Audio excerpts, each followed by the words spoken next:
सभी विद्यार्थियों को नमस्कार।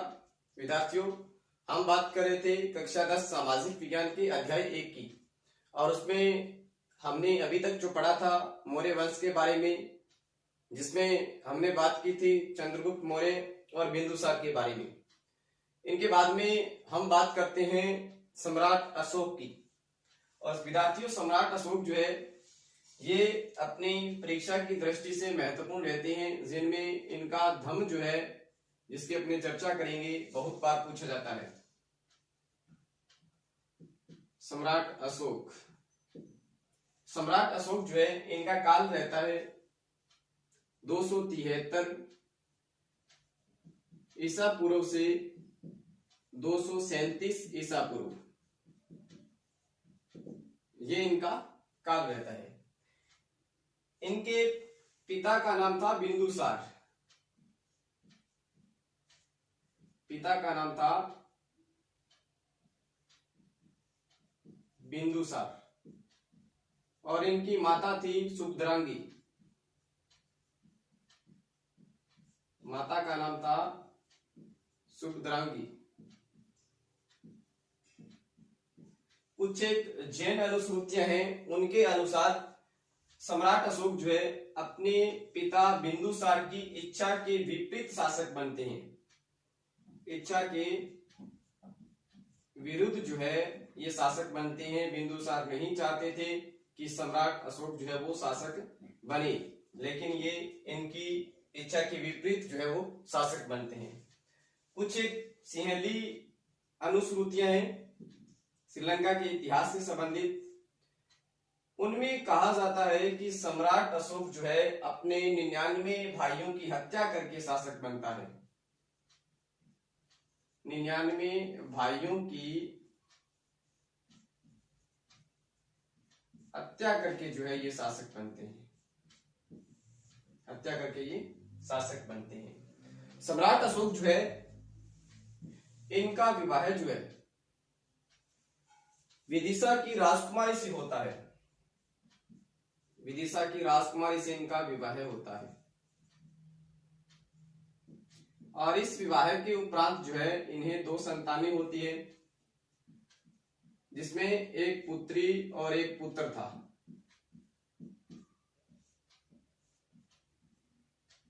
पुत्र का नाम था महेंद्र। पुत्र का नाम था महेंद्र और पुत्री का नाम था संघमित्रा।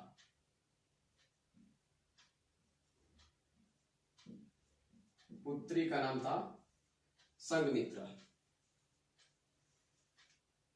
इनकी एक पत्नी थी कारुबाकी, और ये कारुबाकी जो है इनकी एकमात्र पत्नी थी, जिनका अशोक के अभिलेखों में नाम मिलता है। अभिलेखों में इनका नाम मिलता है कारुबाकी का, ये ध्यान रखना है। अभिलेखों में इनका नाम मिलता है। सम्राट अशोक जो है अपने नाम जो है, इनकी उपाधियां जो है उनके लिए जाने जाते हैं। इनको कुछ अभिलेखों में जो है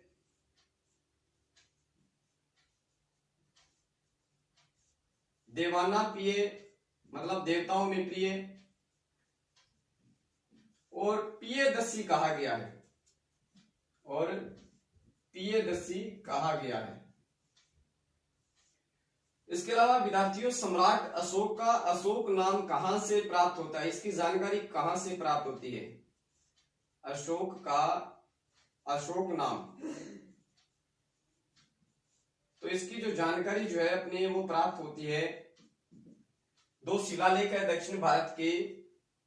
एक शिलालेख है मास्की और एक है गुर्जरा।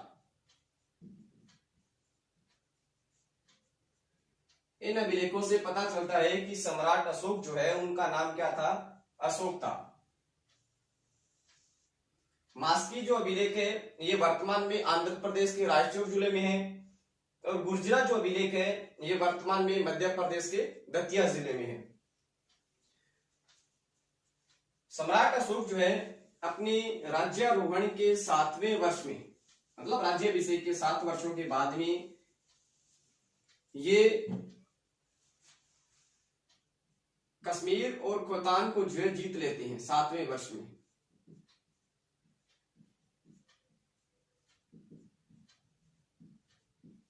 कश्मीर और कोतान का जो क्षेत्र है ये जीत लेते हैं। सम्राट अशोक का जो राज्य विस्तार माना जाता है दक्षिण भारत से लेकर के अफगानिस्तान तक का क्षेत्र जो है इनके साम्राज्य में था। इनके 8वें वर्ष में जो एक महत्वपूर्ण घटना घटती है राज्याभिषेक के 8वें वर्ष में, और वो परीक्षा की दृष्टि से अति महत्वपूर्ण है, और वो घटना घटती है कलिंग का युद्ध। वो घटना होती है कलिंग का युद्ध।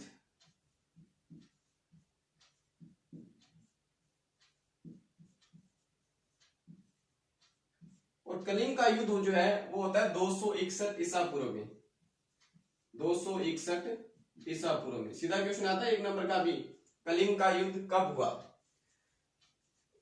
जिस समय कलिंग का युद्ध होता है उस समय कलिंग का जो राजा था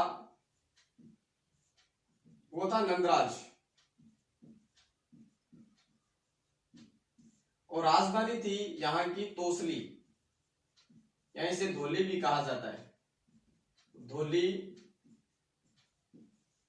या तोसली।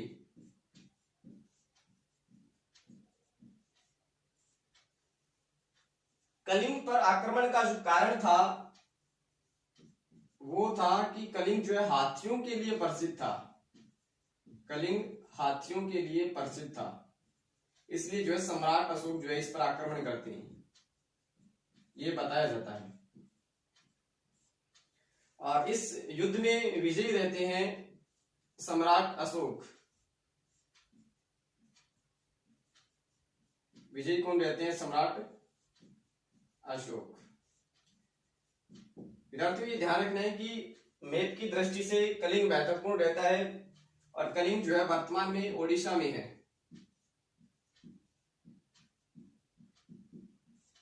वर्तमान में ओडिशा में। कलिंग युद्ध के बाद में जो है सम्राट अशोक के जीवन में कई परिवर्तन आते हैं। कलिंग का जो युद्ध होता है, इस युद्ध की जो विभत्स जो है घटनाएं हैं, नरसंहार जो है वो देख करके जो है सम्राट अशोक का हृदय जो परिवर्तित हो जाता है, और वो क्या करते हैं, युद्ध की नीति थी जिसे कहते थे भेरी घोष की नीति, और ये भेरी घोष की नीति को त्याग देते हैं और नीति अपना लेते हैं धम्म की। धम्म पर अपने विस्तृत चर्चा करेंगे। धम्म की नीति जो है ये अपना लेते हैं। और क्या परिणाम होते हैं इस युद्ध के? परिणाम पूछे जाते हैं। छोटा क्वेश्चन आता है 2 नंबर का, कलिंग युद्ध के परिणाम बताइए। पहला इसका परिणाम रहता है कि सम्राट अशोक जो है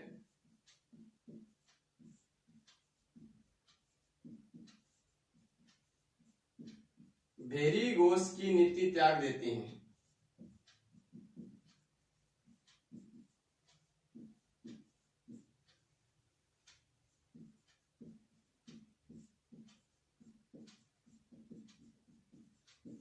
दूसरा, इस युद्ध के बाद में ये बौद्ध धर्म ग्रहण कर लेते हैं।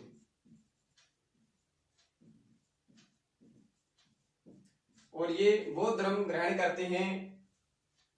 2 बौद्ध श्रमण थे, जैसे अपने हिंदुओं में संत कहते हैं, उसी तरीके से बौद्ध जो होते हैं उनमें श्रमण कहा जाता है। ये 2 बौद्ध श्रमण थे, निग्रोध और उपगुप्त। एक का नाम था निग्रोध और एक का नाम था उपगुप्त। इनसे जो है ये बौद्ध धर्म की दीक्षा लेते हैं और बौद्ध धर्म में ये दीक्षित हो जाते हैं।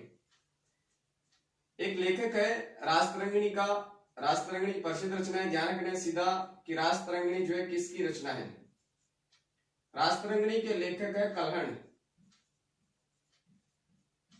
ये कहते हैं कि बौद्ध धर्म से जो पूर्व है सम्राट अशोक जो है वो शैव धर्म से संबंधित थे, शिव के उपासक थे, ये शिव को मानने वाले थे। एक ये इनके जीवन में परिवर्तन आते हैं, ये 2 महत्वपूर्ण परिवर्तन हैं। उसके अलावा ये और भी कई कार्य करते हैं, धर्म की नीति को अपना लेते हैं, समाज सुधार के कार्य करते हैं, सामाजिक कल्याण के कार्य ये करते हैं। कलिंग युद्ध के बाद में ये क्या करते हैं, आजीविक संप्रदाय,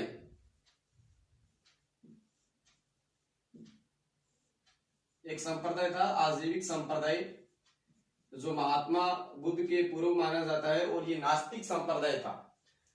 आजीविक संप्रदाय था, उनके साधुओं के लिए ये क्या करती हैं, बराबर बिहार में एक स्थान है, वहां पर गुफाओं का निर्माण करवाते हैं, इसलिए इन गुफाओं को बराबर की गुफाएं भी कहा जाता है। और यहाँ ये 4 गुफाओं का निर्माण करवाते हैं, आप इनको नोट कर सकते हो, महत्वपूर्ण है। 4 गुफाएं ये निर्मित करवाते हैं। एक रहती है सुदामा, चापार, विश्व झोपड़ी और करण, इन 4 गुफाओं का ये निर्माण करवाते हैं। अपने राज्याभिषेक के 10वें वर्ष में ये कुछ एक यात्राएं करते हैं, जिसमें ये बोध गया की यात्रा करते हैं।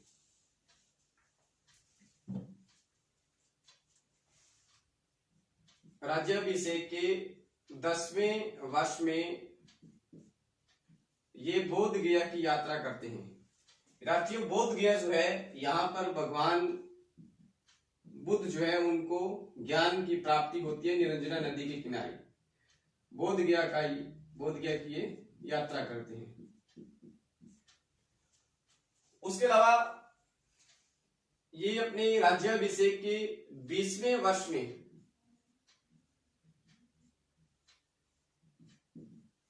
वर्ष में ये लुम्बिनी की यात्रा करते हैं।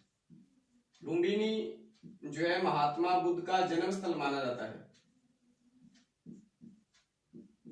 लुम्बिनी की यात्रा ये करते हैं।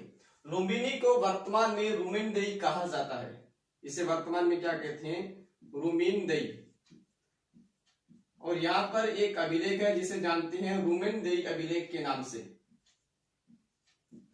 उस अभिलेख में अंकित है कि जब सम्राट अशोक लुम्बिनी की यात्रा करते हैं तो यहाँ के जो लोग थे उनको कर से मुक्ति देते हैं, और ये 1/6 कर से कर देते हैं, 1/8। सम्राट अशोक जो है, इनकी धर्म की नीति की अपनी बात करें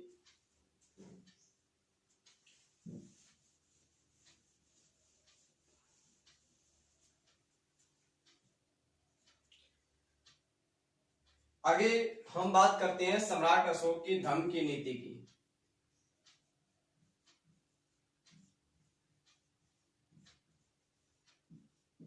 और इनकी धर्म की नीति जो है ये परीक्षा की दृष्टि से जो है काफी महत्वपूर्ण रहती है।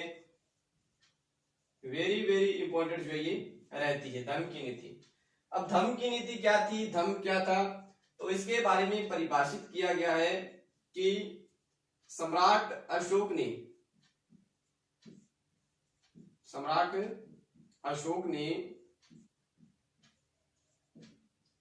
अपनी प्रजा के नैतिक उत्थान के लिए नैतिक उत्थान होता है कि अपने व्यवहार में विकास करना, सकारात्मक विकास करना। नैतिक उत्थान के लिए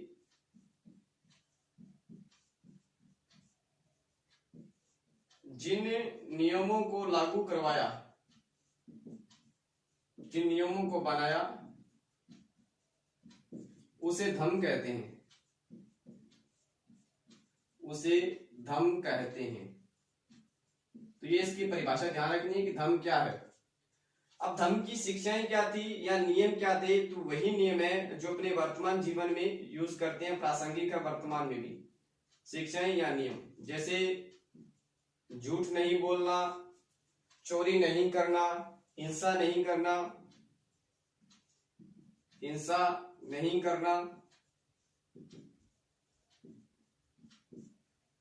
पाप नहीं करना,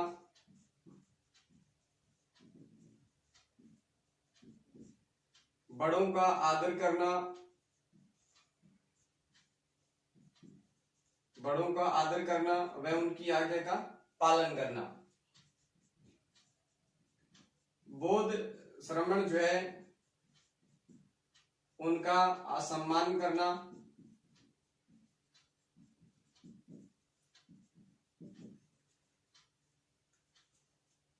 चोरी नहीं करना।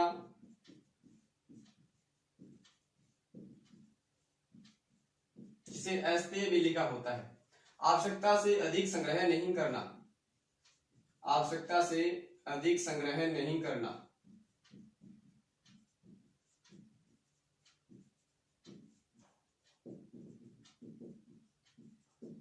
उसके अलावा अलग खर्च करना।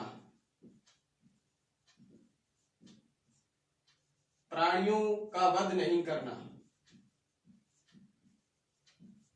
इस तरीके से जो है कई शिक्षाएं थी जो वर्तमान में भी प्रासंगिक है। ये शिक्षाएं वर्तमान में भी लागू होती है। तो विद्यार्थियों ध्यान रखना है कि क्वेश्चन जो है इसका रूप इस तरीके से पूछा जा सकता है कि सम्राट अशोक का जो धर्म जो है वो वर्तमान में भी प्रासंगिक है, इसे स्पष्ट कीजिए।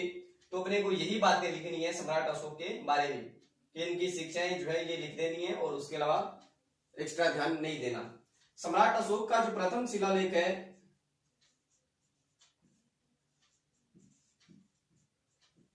इसमें पशु बलि पर रोक लगाने की बात कही गई है। पशु बलि पर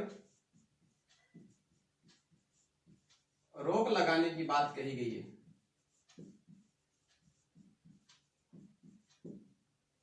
इसमें कही गई है। तो ये था सम्राट अशोक का धम्म। सम्राट अशोक का धम्म क्या है, रिपीट कर लेते हैं। सम्राट अशोक ने अपनी प्रजा के नैतिक उत्थान के लिए, उत्थान बोलते हैं विकास को, उत्थान के लिए जिन नियमों को बनाया उसे धम्म कहते हैं। अब धम्म के नियम क्या थे, शिक्षाएं क्या थी, और ये सारे के सारे जो नियम थे इन्होंने अभिलेखों के माध्यम से जनता में प्रचारित किया था। हिंसा नहीं करना, पाप नहीं करना, बड़ों का आदर करना, बोध श्रमण जो उनका सम्मान करना, चोरी नहीं करना, आवश्यकता से अधिक संग्रह नहीं करना, अलग खर्च करना, प्राणियों का वध नहीं करना, इस तरीके की कई शिक्षाएं थी। इनका जो प्रथम शिलालेख है इसमें ये कहते हैं कि पशु बलि पर जो है रोक लगनी चाहिए। तो पशु बलि पर रोक लगाने की बात ये करते हैं कौन सी शिलालेख में, प्रथम शिलालेख में ये बात करते हैं। इसके बाद में हम बात करते हैं सम्राट अशोक के अभिलेखों की, जो आपकी किताब में संक्षिप्त रूप में दे रखा है उसी की इतनी ही चर्चा अपने करेंगे।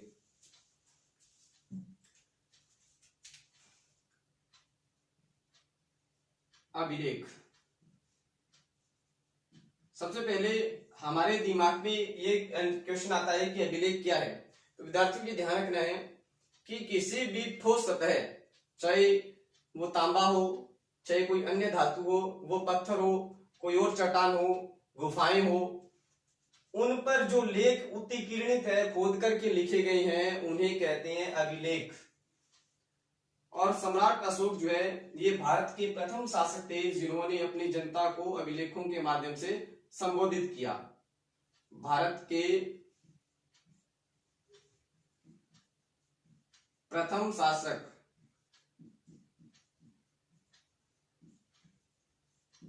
जिन्होंने अपनी प्रजा को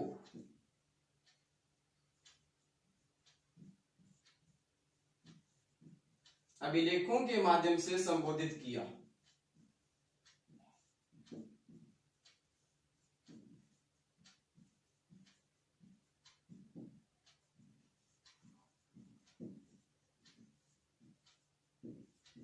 अभिलेखों के माध्यम से संबोधित किया। अभिलेखों के माध्यम से संबोधित करने की इनको जो प्रेरणा है वो मिलती है, ईरान का शासक था दारा प्रथम, यहीं से बोलते हैं डेरियस प्रथम, दारा या डेरियस। और ये विश्व में सर्वप्रथम जो है अभिलेख परंपरा की ये शुरुआत करते हैं। तो विश्व में सर्वप्रथम अभिलेख परंपरा है वो स्थापित करने का काम करते हैं दारा। इनका एक अभिलेख है दिल्ली टोपरा अभिलेख, और इस पर जो है सर्वाधिक 7 अभिलेख अंकित है। सम्राट अशोक के अभिलेखों की जो लिपि है वो है ब्राह्मी लिपि, और 2 अभिलेख मिले हैं इनके शाहबाजगढ़ी और मानसेरा से।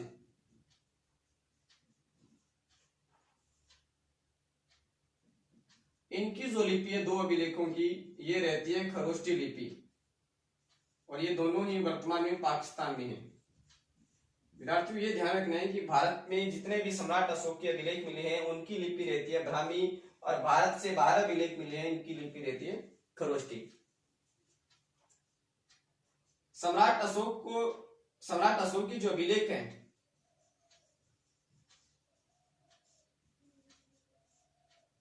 इनको सर्वप्रथम पढ़ने का जो कार्य है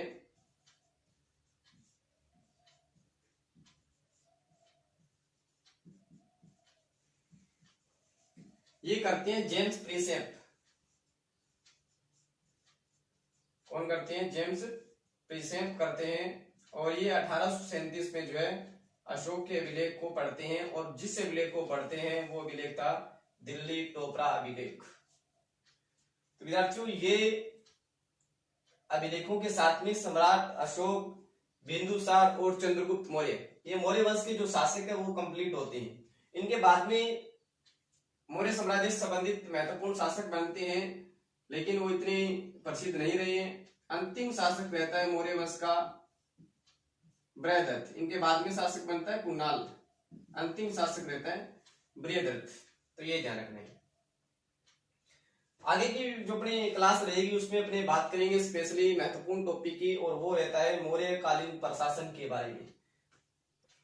सभी विद्यार्थियों से अनुरोध है कि आपके लिए जो ये प्रयास किए जा रहे हैं, खासतौर पर हमारे विद्यालय से संबंधित, वो विद्यार्थी इन प्रयासों को समझे।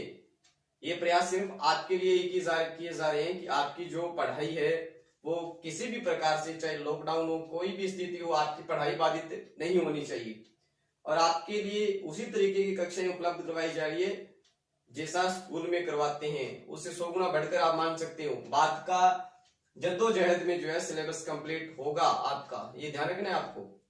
तो धन्यवाद।